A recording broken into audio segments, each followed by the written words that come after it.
సర్వలోకాల సర్వుల చేత పూజింపబడేదానా, విశ్వ సంరక్షకమైన చౌడేశ్వరి, తృణమంత పశ్చాత్తాపము చెందిన చాలు కొండంత తప్పులను సైతం క్షమించి కాపాడే మెత్తని హృదయం గల ప్రేమమూర్తి, వందనాలమ్మా. రెగోళ్ళు నీకు నమస్కరిస్తూ ఉంటాము. వరేణ్యవు నీవు సత్ విత్ చిత్ ఆనందములనే మూడిటి యొక్క ఏకీకృత స్వరూపం నీది. ప్రాణమనే పేరుతో విశ్వమందంతటా వ్యాపించి ఉన్న చైతన్యాను నువ్వు. కవిత్వ పటుత్వ మహత్వాన్ని సర్వశక్తులు కలదానివి కూడా నీవే. పిపిలికారి బ్రహ్మ పర్యంతం అన్నిటినీ తెలిసిన దానవు నువ్వు. ప్రాణుల హృదయాలలో మసలే పరాశక్తివి నీవు. మా పట్ల కరుణా హృదయవై సమదృష్టిని చపలత లేని మనసును నీ పట్ల భక్తి విశ్వాసములు నీ గురించిన పూర్తి జ్ఞానము మాకు అనుగ్రహించు.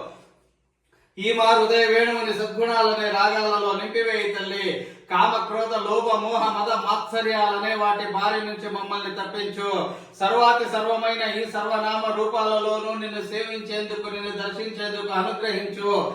సదా నీ స్మరణమే మాకు ప్రసాదించు. సదా నీ లీలా విలాసాలను గానం చేసుకొనిము. అదరాలపై నీ జపం, హృదయాలలో నీ తపం మాకు దయచేయి తల్లి. మనసును చెడు మార్గాలు పట్టించే మయామయమైన ఆకర్షణలకు లోను కాకుండా తగిన ఆధ్యాత్మిక శక్తిని అనుగ్రహించు. అమ్మా, నువ్వు తప్ప మరీ దిక్కులేని దీనులం తల్లి మేము. అమ్మా, మమ్మల్ని నువ్వే రక్షించు, రక్షించు, రక్షించు. అరముగ్గిన దోసపండు తెడిమి నుండి ఎంత తేలికగా జారిపోతుందో అంత తేలికగాను మమ్మల్ని మృత్యువు నుండి పై తొలగేటట్లు అనుగ్రహించు.